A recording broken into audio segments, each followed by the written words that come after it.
Hi, Montana. Day 34 of the legislature. This morning in Business and Labor, we heard Senate Bill 58, which is meant to prevent insurance companies from using $0 claims against you. If you've ever called your insurance company to ask if maybe a broken window or a little tiny scratch on your car was covered, and they said, the amount that we would pay on that is less than your deductible, so you need to pay for it yourself. And then had your insurance company either drop you or raise your rates because of that, that's called a $0 claim. And right now, insurance companies are allowed to raise your rates or cancel your policy because you called and asked them a question.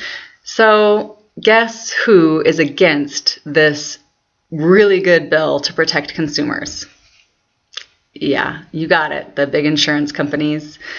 We heard House Bill 430 to allow liquor licenses for senior living centers.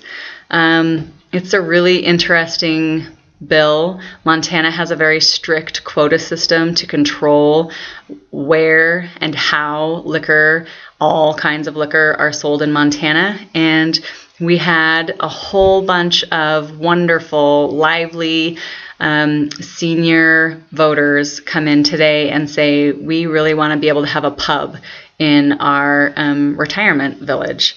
So that was entertaining and interesting. We heard House Bill 291, which would keep insurance companies from charging more based on your sex, your marital status, your religion, your credit score, your education level, your shopping habits.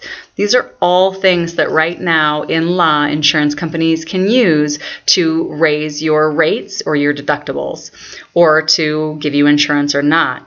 And it's so crazy to me that when you use your discount card at your grocery store, that data about your shopping habits can then be sold, and along with your credit score can be used by your insurance company to decide how risky you are and how much you should have to pay for rates.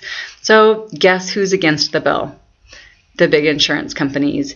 And I think it's important to note also that when you think about the members who are on the committee who get to vote on the bill, we all belong to groups who have lower prices. We are a little bit older, we have a higher education level, we fit into all kinds of groups that mean that we're going to have lower rates. And so all the insurance lobbyists have to do is come in and say, you know, you guys are all responsible adults with good credit scores, and if you pass this bill, it's going to raise your rates. I hope that my fellow members of Business and Labor are smart enough to see through that, and I'll let you know about it. Today on the House floor, there were only 6 bills up for consideration, and one good one that we passed was to allow school districts to use a small bus if they are only transporting a few students. It's so common sense that you probably have a hard time believing we actually have to pass a law that says that. But we do, and we did. In local government this afternoon, we heard a bill regarding the process that a local government uses when a constituent files a complaint of misconduct of a member of that local government. And then we heard 2 bills aimed at phased subdivisions.